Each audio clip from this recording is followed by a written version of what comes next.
Hi, everyone, all of you seekers of truth and understanding out there, joining in these conversations, at least in a metaphorical sense. Today's brilliant guest is someone I've spoken to before. I've had the pleasure of absorbing a certain amount of his wisdom, and now is an opportunity to help ourselves to some more. It's an ongoing conversation about the world's most valuable commodities and how and why they're exploited by our species for good and for ill. It'll be a fascinating conversation. But before we get started, please let me remind you to get involved with this content. Click the subscribe button where you see it and get across to patreon.com and look for me by name and become a subscriber there also. It's the financial support that comes via Patreon that really is the beating heart of this channel. It costs about the price of a cup of coffee every month. You get early access to my content, you get exclusive access to some content. It's a great site, so stir yourself into the mix and make it better by being there. Okay, now let's get to that interview.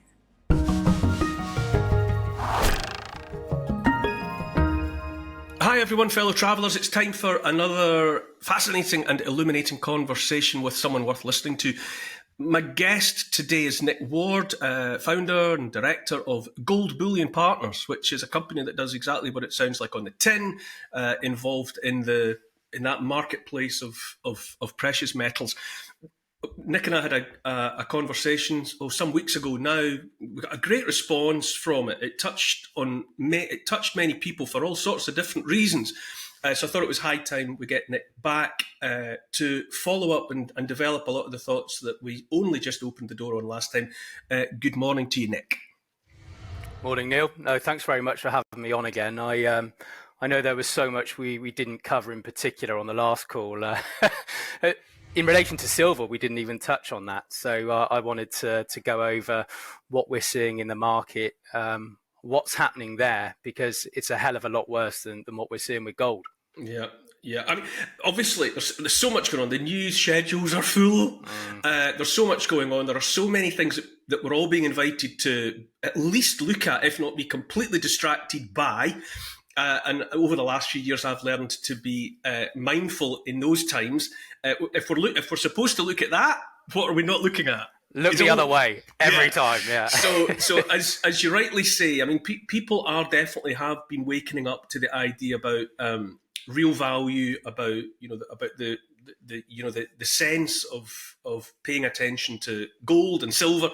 We concentrated on gold last time, but you've made it plain that there's so much about silver, that element, that we the general public, are definitely invited not to know and not to ask about. So I don't know if you just want to get into some of why your attention is so focused on that metal.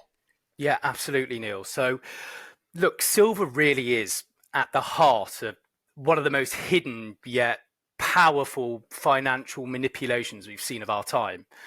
So there's a quiet conspiracy on a global scale, that's nearing breaking point. And I wanted to pull back the curtain for your audience on how this has basically come about and what it means for the future. So people have to realize, to start, there's only 8 commercial banks in the West that control the entire market. And they hold the largest, most concentrated position against silver we've ever seen in any commodity at any time in history. Nobody knows it. But what they're essentially doing is driving the price of silver down and suppressing it for as long as they possibly can. All the while, they're quietly trying to stockpile it for themselves. And just to give your audience a bit of historical background, I suppose, I think it's really important to understand how this has come about and how it's happening.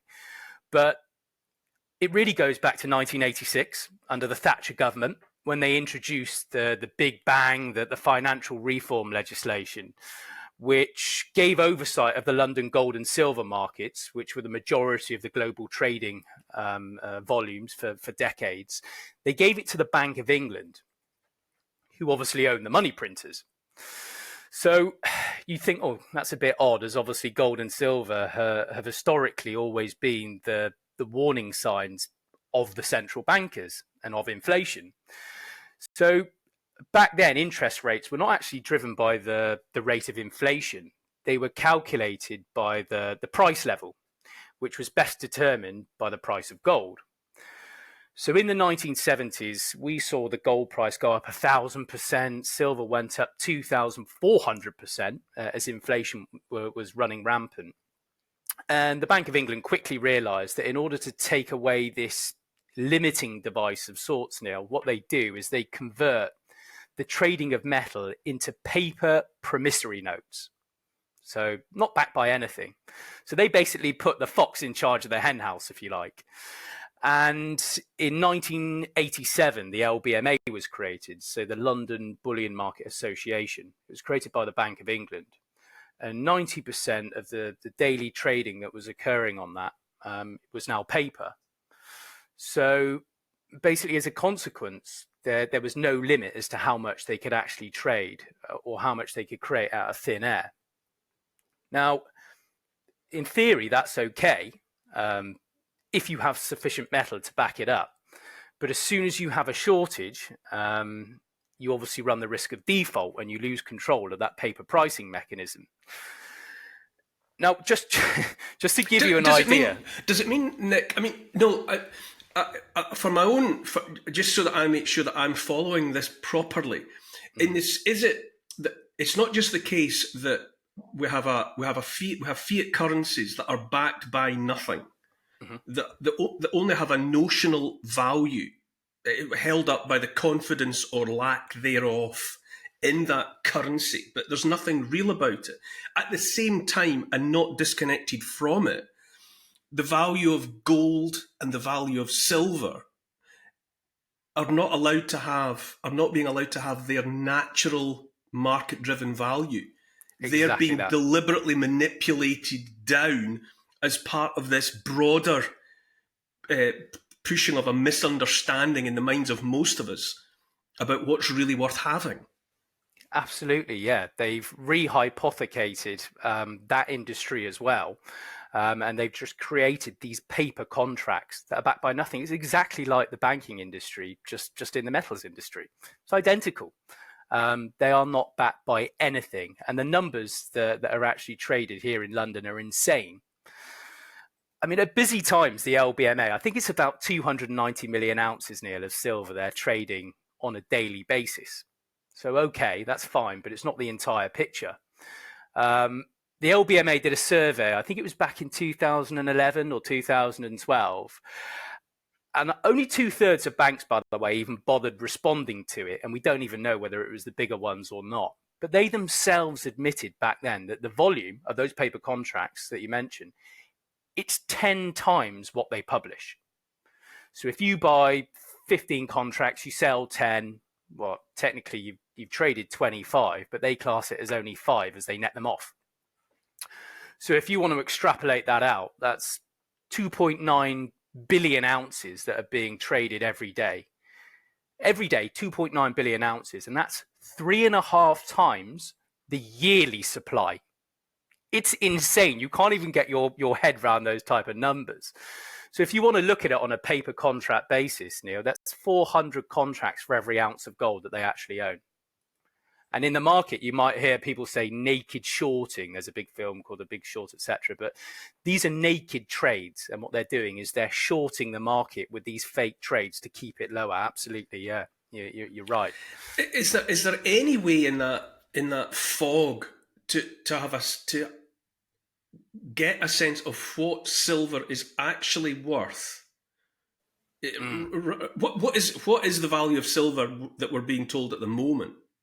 And in a level playing field, what ought it to be worth?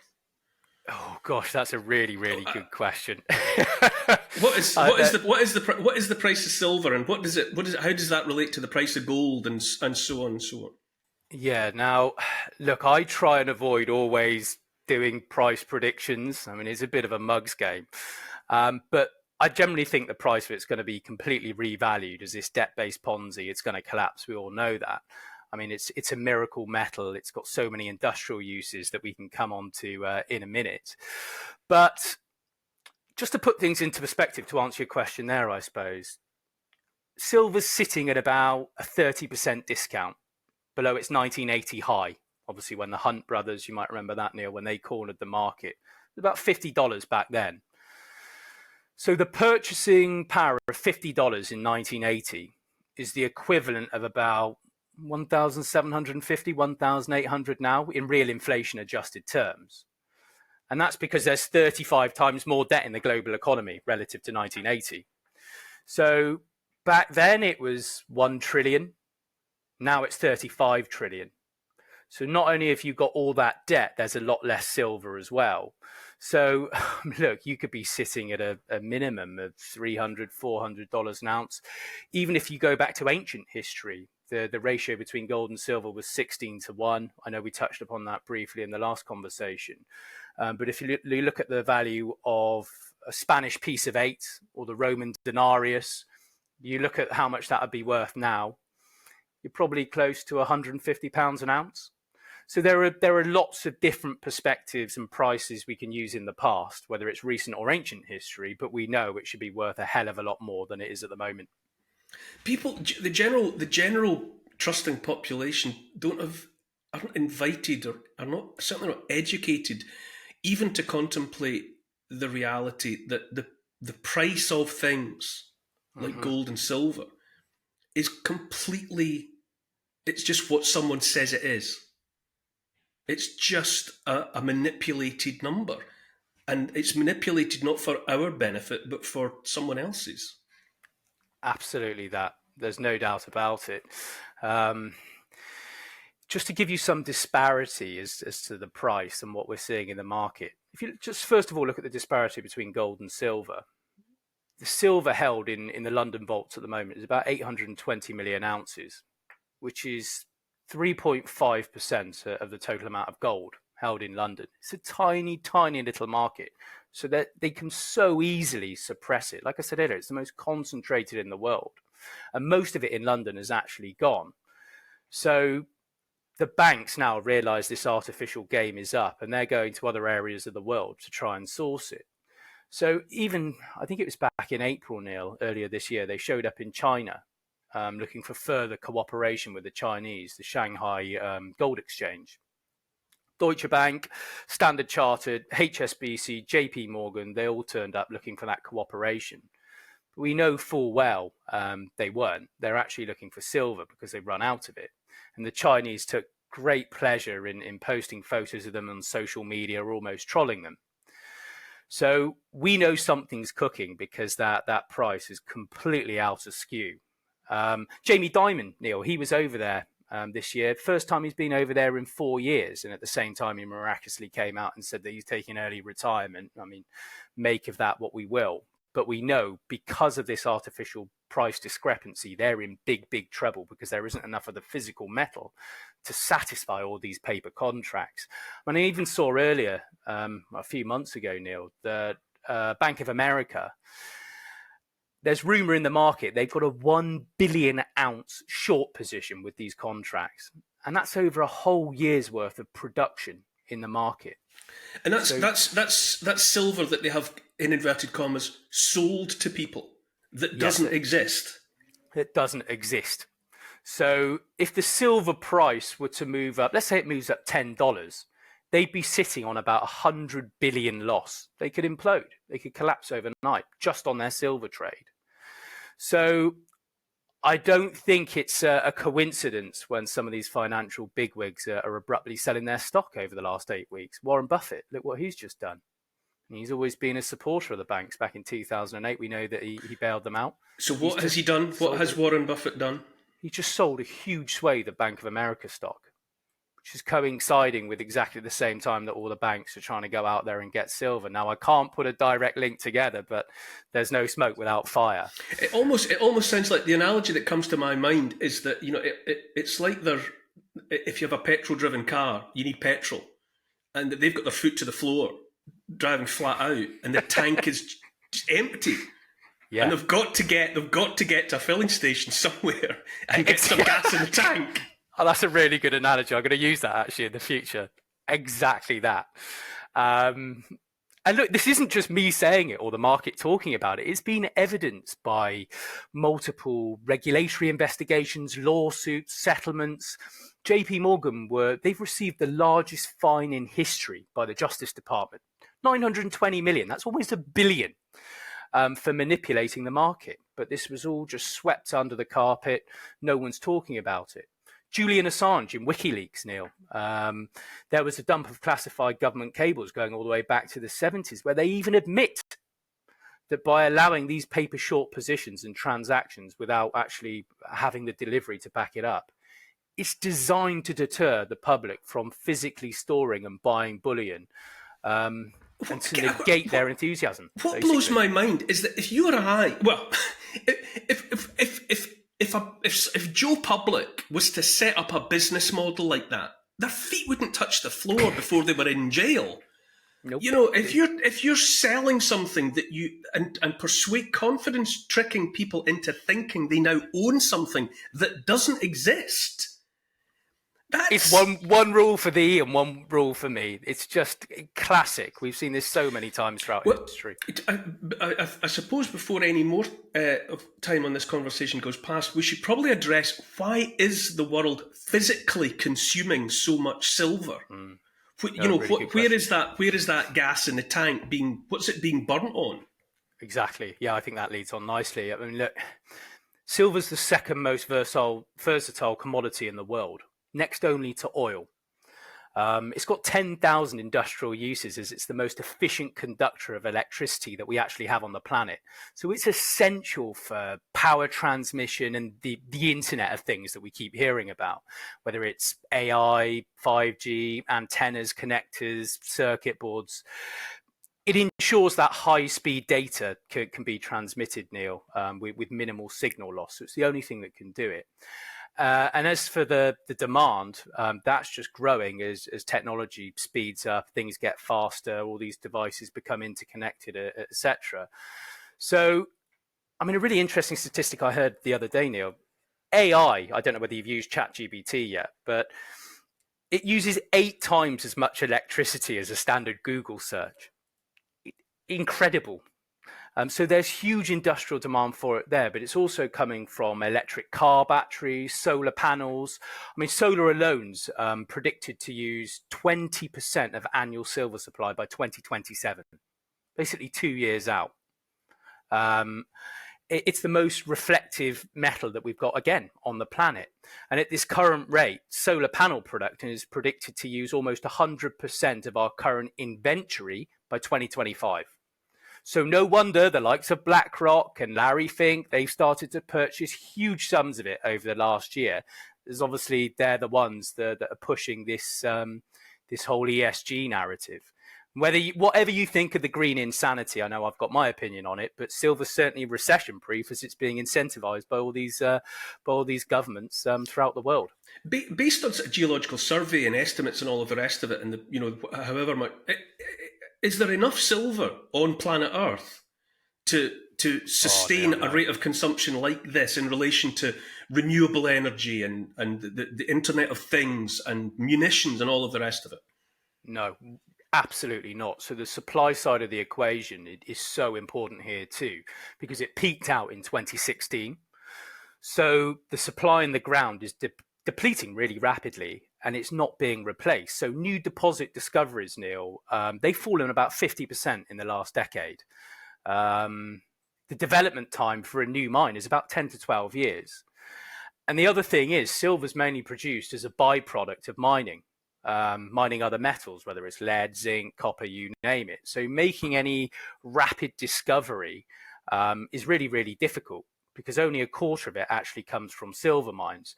Again, I don't want to get a bit of a geek with it, but it's found in nature epithermally, so right near the top of the crust, just like the epidermis of your skin, if you like. So the big deposits were mined years and years ago. It's disappearing in nature, and it's harder and harder to find. So again, it used to be 1 to 16, then the mining production dropped to 1 to 12, now it's 1 to 6. And you've got to look at it. There's Eagle Pitcher, leading manufacturer of batteries in the US. They came out about a year ago and said there's a massive supply shortage and it's becoming a huge concern for them because there's a threat to national security, etc. And of course, most of the silver for America, at least, is coming from Mexico. And this is another rabbit hole we can dive down if you like. But they're the world's largest silver producer. And there's an argument to say that they stand on the brink of just becoming a global superpower if they were to just nationalize their industry. 25% of the world's supply. They're not a member of the BRICS yet. I know we spoke about that previously. They've expressed an interest in it. But if you look at it objectively, this should be a cornerstone of prosperity for their country. But at the moment, that silver supply is just lining the pockets of mining companies, foreign investors, etc. It's endlessly fascinating to me to be reminded in this way of physical reality.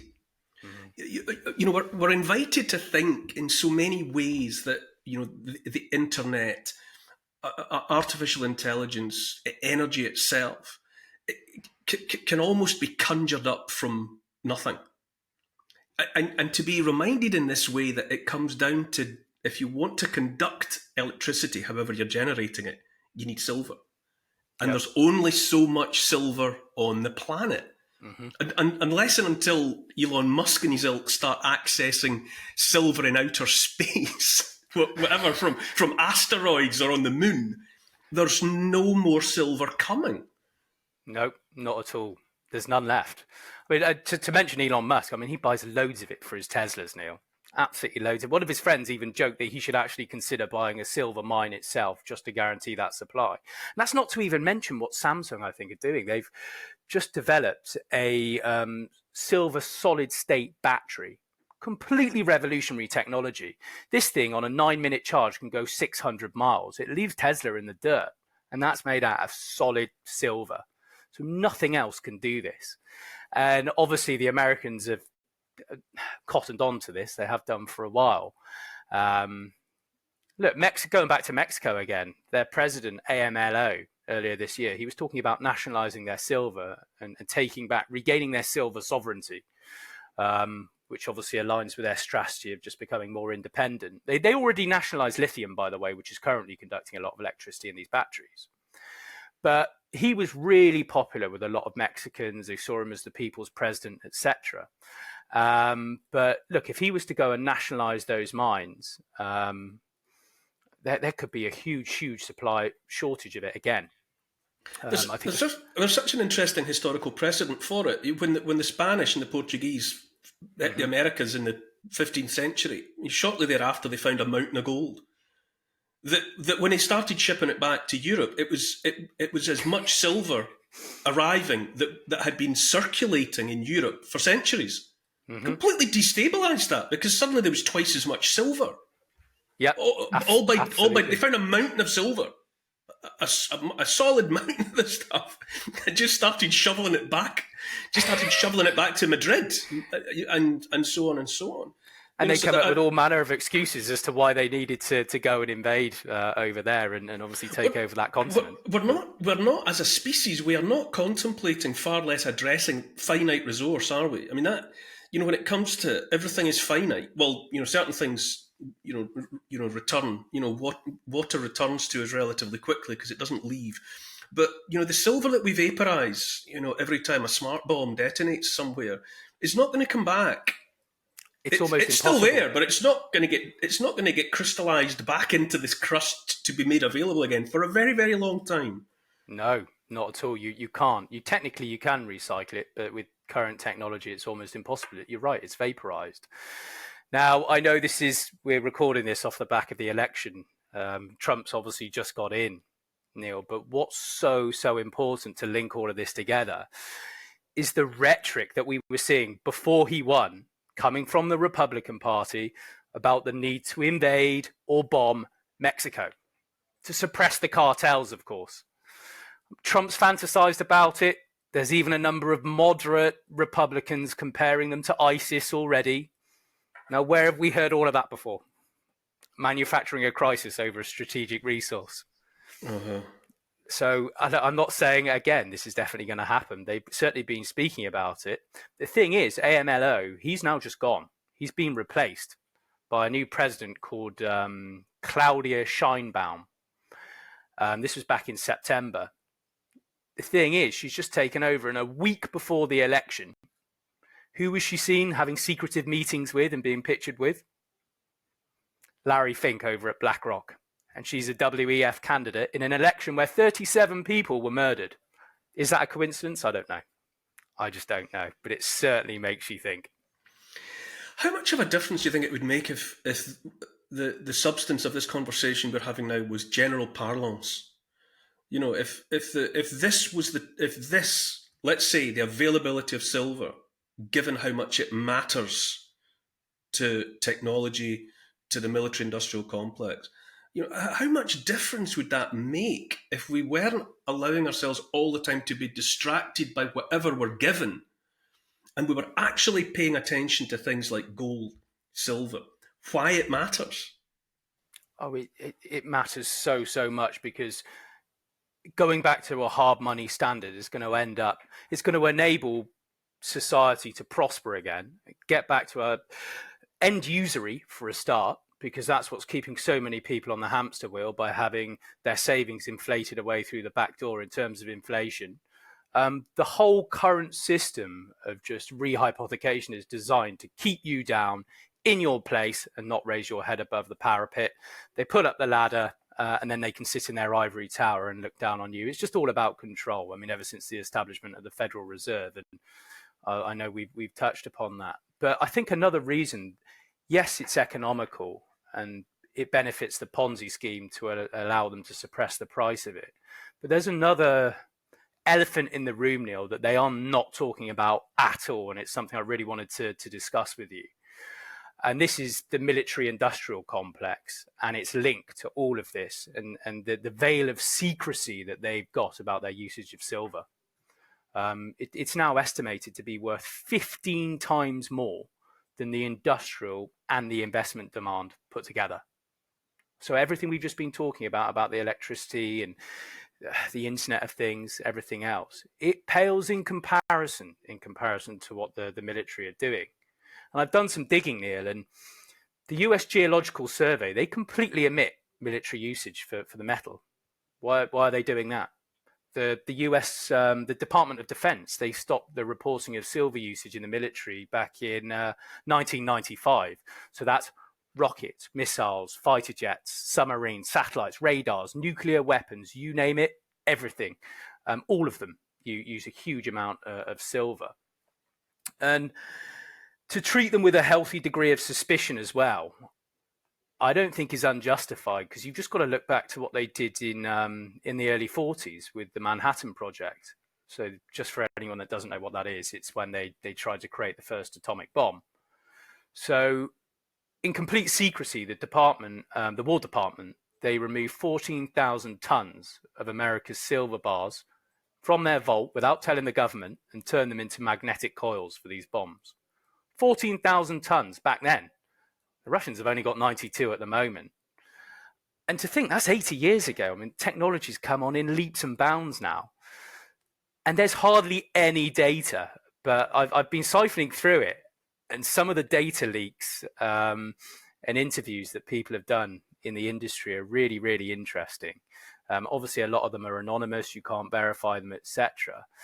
But funnily enough, torpedoes appear to use the most silver for their weight, because obviously they've got to go at really extreme speeds and distances underwater. They think that each large torpedo, uses 11,000 ounces of silver each, and the smaller ones are about 1,000, 1,200.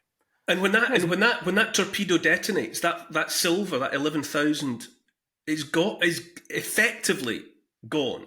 Absolutely, that's not even above ground. So once that's underwater, that's definitely gone now. So that market, by the way, I think it's like 2032 or something, that's due to reach about $6 billion. So there's no end in sight for that one. Another really interesting one as well is missiles. So forget all the other hundreds of weapons that we'd have no idea about, the radar, all the satellites that are hovering above us. In a conventional Tomahawk missile, they use about 500 ounces of silver. Again, you can't completely verify it, but this is common knowledge in the market. And that's due to the battery technology required to actually launch them. What's really interesting now is we've got the advent of something called a hypersonic missile. And these things can travel at Mach 13. They are insanely fast. And they're estimated to use 5,000 ounces of silver each. Now, in recent history, let's go back a month. Let's have a look at what happened with Iran and Israel. Differing reports again in the media. I suppose we can come on to that. But Iran they said they launched about 400 rockets into Israel in retaliation for that Hezbollah assassination. Listen to the mainstream media over in America, downplayed, oh, it failed, it didn't do anything, it was a damp squid. Fine. But these missiles were capable of bypassing our air defense, the Jordanian air defense, the US defense, and the Israeli defenses to hit these sensitive bases in Israel. And what these were, they were fatter hypersonic missiles. And they're only capable of reaching Mach 13, so 10,000 miles an hour, Neil, because they've got silver in them. They can actually change direction in flight now. It's incredible what these things can do. But these speeds and this torque, it generates such extreme heat and stress. Only silver allows for that thermal and connectivity. So again, I just want to caveat this with these figures are speculative. We have no idea how many rockets the Iranians have got. We've got no idea what they're developing either. But this was one attack. Who knows what every other country's got? It's almost paradoxical in that you could envision a time when all the silver, to all intents and purposes, was locked up in arsenals of these super weapons, which would mean that if they were to be used, they're irreplaceable. Hypothetically, you get to a point where the superpowers have stockpiled effectively all the available silver into rounds of ammunition. Yeah. And if they use that ammunition to prosecute whatever war they have in mind, they're going to have to use something else for the next assault. Because it's ultimately, it's hard to put timelines on it, and as you say, can only be speculative about how many units of silver are in each missile. But nonetheless, you're talking about the consumption of a finite resource. Absolutely. It's not like gold that just sits in vaults for decades. Silver is not only a monetary metal, it's being consumed as well. And most of it, if it goes into weapons, can't be harvested back. It's gone. And then I know we've just touched upon Israel there, but just look more domestically in our own situation with Ukraine. So this conflict is being heavily pushed by the City of London, no matter what anybody says. They're obviously running this paper scheme. The majority of the city's operators, Cameron, Sunak, warmongers, from the very start, they are trying to maximise that conflict. They've got no interest in trying to come up with some solution. I mean, Johnson even scuttled a peace deal at the beginning of the war. Now, if you look at all the munitions we're shipping over there, all the anti-tank weapons, enriched uranium, etc., again, all of that, a lot of it has got silver in it. It's vanishing as well. So again, I can't find a direct link to that, obviously, but it raises a lot of questions. And I mean, it goes without saying, but we have to touch on it. This is not being reported. It's certainly not in the relic legacy media. And here we are in the alternative to that. But I've never heard this conversation before. No, and I'm interested. I'm interested. And I'm not consuming this content. Where is the media? Because there are so many things. Obviously, the election of Donald Trump is compelling attentions all around the world, and people are rightly and understandably speculating about what that must mean here, there, and everywhere. But at the same time, something like this, the military industrial complex's interest in and hand over fist consumption of a finite resource. You've got to pay attention to it, especially when you say, now, where are the biggest resources of it? Well, they're in South America. Now, let's watch South America and the rest of the world's attention on South America through that lens, the silver lens. Absolutely. Like you said at the very beginning, Neil, the media will try and get you to look one direction. You've always got to look at the parallel opposite. It's insane. Now, look, to answer your question there, have they had a tap on the shoulder, the media, by the Department of Defense because of national security? Maybe. I think that's really likely. But again, there's also a massive intertwining between the defense contractors and the media conglomerates. Just look at General Electric. They were a major defense contractor and manufacturer of aircraft parts and missiles. And they owned NBC for nearly 3 decades until about 2013, I think it was. Westinghouse Electric Corporation. They had substantial defense contracts, which I think they've sold to Northrop Grumman now. But they owned CBS in the mid-90s. You've just got to ask yourself whether the financial interests of these companies with the defense contractors, whether they sway the editorial decisions or shape the narratives on the war reporting. And if it affects their bottom line, are they going to think twice about downplaying something like this? I don't think so. And it might not be as overt, Neil, but they've all got members on each other's boards. They're all advertising with each other. Do you hear any speculation? You're saying at the moment, only silver can do X, Y, and Z.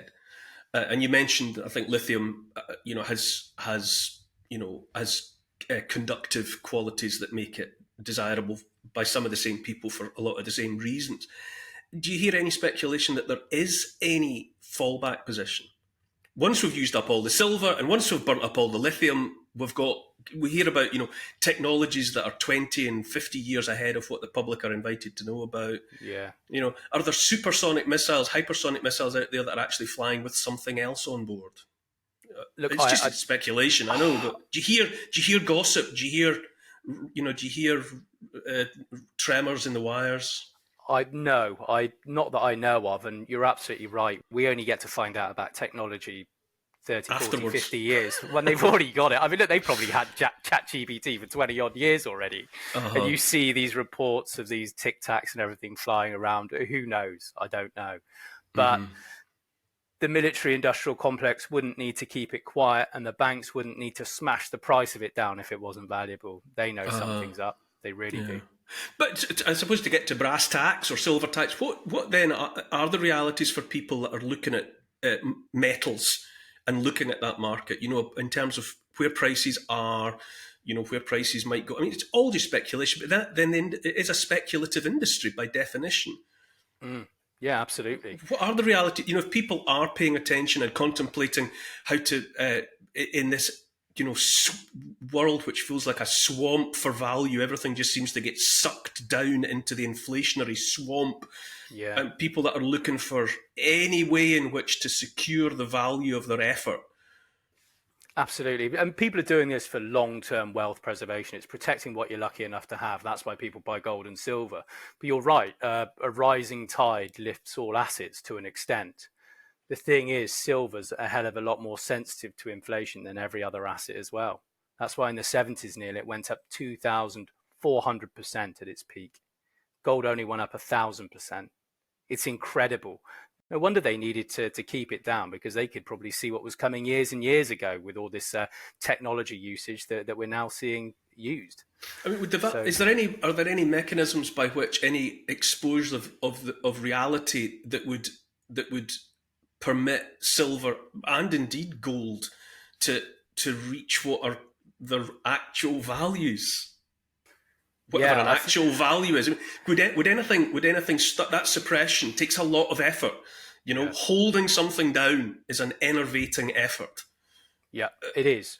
There's only it's like holding a beach ball down, I suppose, underneath the water. There's only so long you can do it until it launches up dramatically. We've seen it in the past. But if you adjust that 1980 high for inflation, I think it would make silver about £500 an ounce. And it's at the moment it's sitting at a 70% discount from its fiat price back then. So is it about what, £25-30 an ounce? Yeah, 30 odd pounds. Yeah, exactly that. If you were to try and buy yourself a 1 ounce coin, Neil, yeah, exactly. The total amount of money is up 35x, but the silver price hasn't moved. And you're telling me all this demand's going on. I've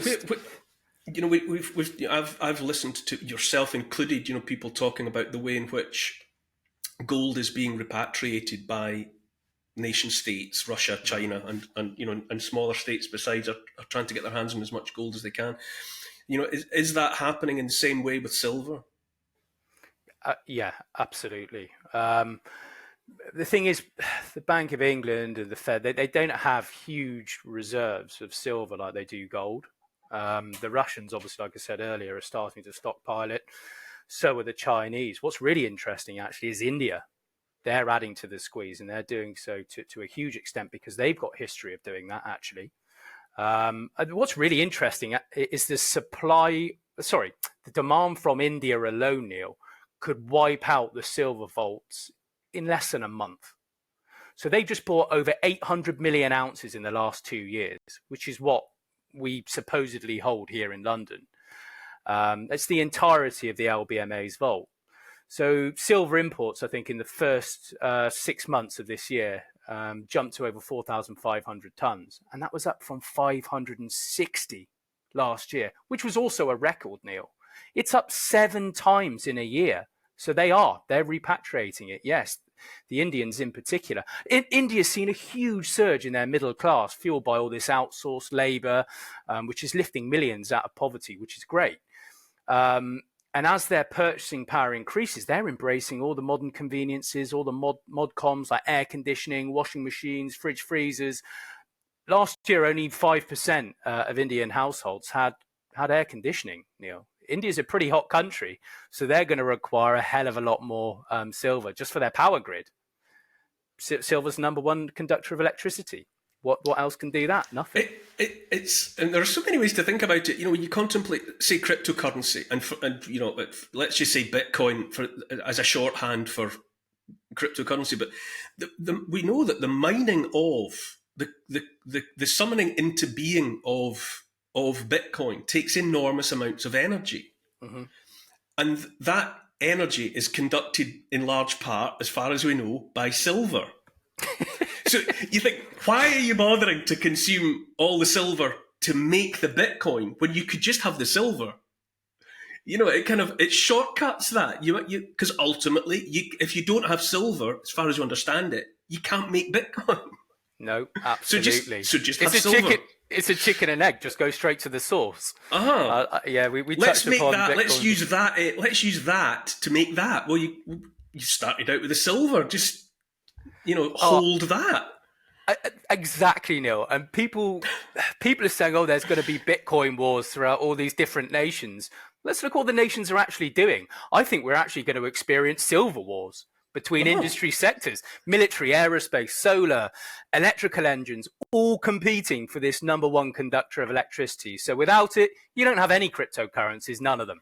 All the people that are holding whatever modest or vast wealth in the form of Bitcoin, if there's no silver left to channel the electricity, they're not accessing that store of wealth, are they? You're not getting any of it, no. Without the electricity, without the silver, there's no electricity. Without the electricity, there's simply no Bitcoin. But the Bitcoiners, they're so partisan, obviously, with everything that they do. And yes, I also am a fan of it to an extent. But they think silver's a relic. They poo-poo it. Oh, why do you want to bother with that? But it just takes a bit of digging to realise what's going on. So and they're all distracted. Let's I think we almost skirted over. Let's just investigate a little in a little more depth what's happening with the world's attention and the military-industrial complex's attention on Mexico. Let's just say. I mean, let's just what else are you reading around and hearing talk of in that context that for any other reason people say if such and such a high-minded body is going to tackle the Mexican cartels because they are ISIS, how much would the story be altered by thinking actually it's not about that at all? Because it never is. It never is about what they say it's about. Ever is. That you can go back to Iraq, Afghanistan, and I don't want to dig too deep on that now, Neil, but it is never about what they tell you. And they'll always implant a seed into your consciousness years before it happens and start building up these narratives. So by the time they come to do it, everyone's absolutely convinced that there are weapons of mass destruction over there. What a load of rubbish. Nothing found at all. Same thing's happening here. And I know we've now got this kind of left-wing WEF politician in charge that's best friends with all the major bankers. But before that, there was a pretty nationalistic president, and he was gathering so much support. And I think that's why we were seeing all this saber rattling and rhetoric. And if she hadn't have come in and AMLO would have stayed there, it wouldn't surprise me if Trump would have done something. This is only 2 months ago. So we watch Ukraine, where the ordnance is being detonated, and we look at other places, hellscapes around the world, in the Middle East, in Gaza, and so on, and rightly so. We should be paying attention to those things for all sorts of moral and ethical reasons, but that's where the military-industrial complex is detonating its ordnance, thereby creating the demand for the replacement of its own product. The whole exercise begins to look so incredibly cynical. I know there's a danger of just becoming too cynical about it, but it's just a reality. Just open up your eyes and realize what's going on. There is no end to their greed, their shamelessness. They know exactly what they're doing, and they just don't give a damn. They really don't. Yeah, I mean, I've been just in the last 24 hours, I've been wondering, if all this speculation that Donald Trump will say, as he said in all the rhetoric beforehand, that he would switch off the war in Ukraine overnight. Yeah, only to go and start another one with Iran. I mean, it's just all a game of chess. I know. That worries me more than anything with him in charge. Look, I'd obviously much rather have him than Kamala. Clearly a total and utter psychopath. But even he is, you look at the influence that AIPAC have over his squad that he's elected, and you think, oh God, how long is it until they end up in a war with Iran? I don't know.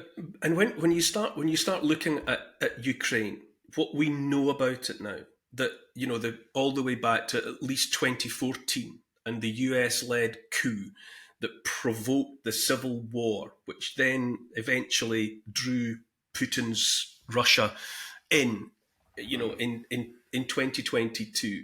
And by now, and as you mentioned earlier, Boris Johnson being sent out as the bag carrier for NATO to scupper the peace deal so that they can keep detonating the ordnance, so that they can keep vaporizing the silver, so that they can maintain the demand for their hellish products. Mm-hmm.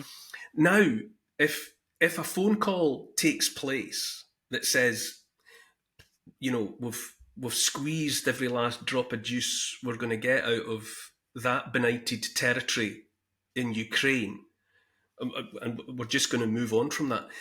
The explicit and unbearable nature of the loss of human life there, the hundreds of thousands that have been pushed through that meat grinder. If the military-industrial complex just decides to move on, what an indictment that will be on the species. Never mind anything else. Do they just go, oh well, yeah, we'll just stop now. We'll draw another line on a map. We'll say that that's now Ukraine, and this is now a part of Greater Russia, and we'll let the grass grow on those graves, and we'll just move on. Absolutely, that's why they're buying up all the land out there now. Again, no one's talking about that. Yeah. Buying up all the land. Monsanto buying huge amounts of land in Ukraine. It's a bit weird, isn't it? Why do you want to do that? Yeah, the rich black soil of Ukraine. Exactly that. And look, even the banks realise, going back to silver, what's going on there. If you look at JP Morgan in particular, there's estimates that people have been talking about this for decades, by the way, but they reckon they've got about 850 million ounces of silver, the largest private stockpile of silver in the world in their warehouse. And this is just based on interpretations of data and monitoring their activities, etc. People going back to you and me, one rule for thee, one rule for me. The Hunt brothers. Do you remember it, Neil, in the 80s? I'll be honest with No. you. Refresh everyone's memory about that, Nick. Well, they attempted to corner the silver market in the 80s with their family fortune, and the price soared by over, like I said, 2,000%. The reason they failed, though, is because they piled that family fortune into paper contracts rather than the physical, which obviously enabled the government to step in and bankrupt them. They lost everything. But the banks now seem to have learned from this. The canary in the coal mine has started to sing, and they're thinking, okay, we've now got to amass the physical before we're ready to revalue it. It's as clear as night follows day. They're all so interconnected. I mean, we've only scratched the surface, Neil, but it's blatant. The extent to which, I mean, you talk about the media not reporting it, but that general ignorance, and I'm not using ignorance in any sort of pejorative sense, it's just people not being invited to know. And broadly speaking, people don't know what they're not told. You know, it's not the fault of people have busy lives that they're getting on with. But if the world was to be, if the populations of the world were to be invited to see the world through these sort of commodity focused eyes. Once you start coming to terms with the idea that there's a certain amount of gold, there's a certain amount of silver, and they have their applications and their uses, and there's oil, which may be abiotic and endlessly replacing, or it may be a finite resource. I don't know the answer to that question. There's food. There are these basic commodities, and when you take the politics out of it, and when you take the red hot emotions that get whipped up in one place or another, and you think it's just cynical transnational corporations maximizing the return on trading fraudulently, in most cases, with finite resources. That's all it is. Yeah. It's distracting the masses with bread and circuses, of course. I mean, the Romans always used to do that. Read A World for Sale. That's a brilliant book. You probably already read it, Neil, but it's I haven't read that one. And these guys, they control both sides of the political narrative. It doesn't make any difference to them who gets in. They just don't care. That's just there to distract you and me. Do you feel a sense that this is coming out? I mean, I'm very careful all the time because I was asleep for the longest time, and I've become awakened to certain truths, and I have to restrain myself from being instantly frustrated with all the other people that aren't paying attention yet, because I didn't pay attention either. So you just have people become aware, or they don't, and they become aware of things in their own time. But if do you think that there isn't a broader awakening? It's not. I mean, obviously, I'm thinking, right, everybody must see this now because I can see it, but sadly not. Yeah, you can lead a horse to water, can't you? You just can't make a lot of people drink. They've got to find it out for themselves, and you just can't go in and get too passionate about it, as tempting as it might be, because it puts a lot of people off, and then they'll double down with the narrative that they've had drilled into their head. But yeah, like you said earlier, it's lying by omission. They won't directly lie. Well, they do, but a lot of the time it's just about keeping things away from the general populace and distracting you with silly things that aren't going to impact your life whatsoever. We've also got to sort of try and help people make decisions that are within their reach. And it sounds as though, we've talked about investing in gold and why it fixes value, but it almost sounds as if it should be more about silver almost. Look, for every man, for every man and any man that's got any savings or whatever. Yeah, it sounds like even more than gold, silver. Is that right? Is that the right interpretation for an everyman? Well, it's volatile, Neil, because obviously they are manipulating it. And whenever you see volatility, that's the reason why a lot of the time. So for anybody that hasn't got the stomach for it, I'd say no, don't buy silver. Stick with gold because it's got the proven track record. But if you're feeling a little bit more adventurous, and in the next, I don't know, you've got the luxury of holding this for 2, 3, 4, 5 years plus and riding out this inflationary storm and everything that we're seeing, absolutely get some silver as well. Even if it's just 10, 20, 30% of what you intend on putting in. It will rise. It's going to go up. It is going to revalue. We just don't know when. If you're looking at making a short-term buck, no, 100% not. Surely they can't. Surely whatever those institutions that are profiting hugely from manipulating the price. If we are, if you're right, and we're dealing with a finite resource that is being consumed, and that the world, the military-industrial complex, and others are so hungry for, then when there's only 10 ounces of gold left in circulation, can you suppress the value of that 10 ounces when it's all there is? Surely there comes a tipping point where its actual value relative to everything else must become apparent. Yeah, that's what we're starting to see now. It will break out. There's only so long they can keep a lid on it for with these paper contracts till the game's up. And it'll revalue. It does every time in history. And people have broken the lid on this many a time. When did your awareness of all this kick in? You are now, Nick Ward, co-founder of Bullion Partners and all the rest of it. Clearly, you've made a decision about how you understand the truth of things. But what was your voyage of discovery? I worked as a lawyer originally, actually, which I hated. Really boring, just part of the matrix, really, in the system. Then I worked for a couple of financial companies, realised that the whole system is just inherently corrupt. And then I went on to realise that sound money is the actual only thing that exists, is the only thing that's truthful, the only thing that's real. And that's why I got into Austrian economics, if you like, instead of this Keynesian system that we're currently living in, which is just make-believe. None of it exists. None of it's real. It's just about control. Control, control, control, control. That's it.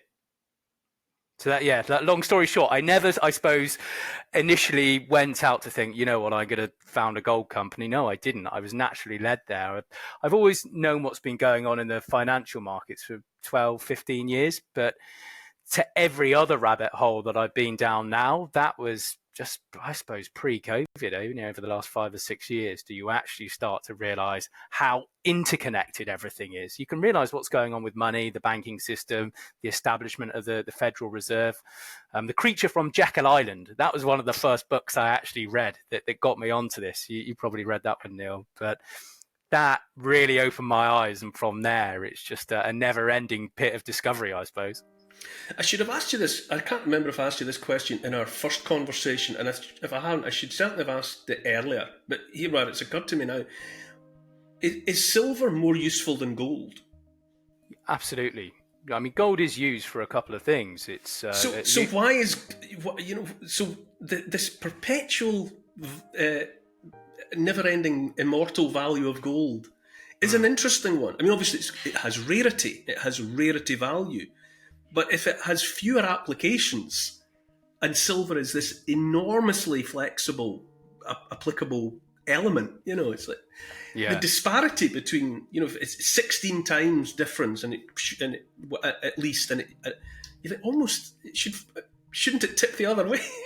Silver should be gold, and gold should be silver. Yeah, the ratio now of silver to gold in the ground is about 6-1. It was usually much, much wider than that in the past, but the price of it hasn't broken out. Look, there's a hell of a lot less gold. So I'm certainly a big advocate of gold. Maybe keep more of your portfolio in it, because it's only going to do one thing over time. And when things revalue, that's also going to jump up dramatically. But silver's like gold on steroids. When gold goes up 10%, silver will go up 25%, and vice versa. So that's why I say, if you've got the luxury of sitting on it for the long term, absolutely add some silver. But for the short term, your safe bet is definitely gold. Nick, it's endlessly fascinating talking to you, and we will definitely continue to have these conversations. But I love the way in which, ostensibly a conversation about, an element on the periodic table spins out into geopolitics and is connected to everything else on the planet. Talk about conductive. It's what a brilliant way to end it, Neil. But we will talk more. After gold, then silver. Whatever will we talk about next? I can think of plenty of things. Nick Ward, Gold Bullion Partners. 1,000 thanks again. Thanks very much. That was worth its weight in gold. Thank you. Pleasure. Thanks, Neil.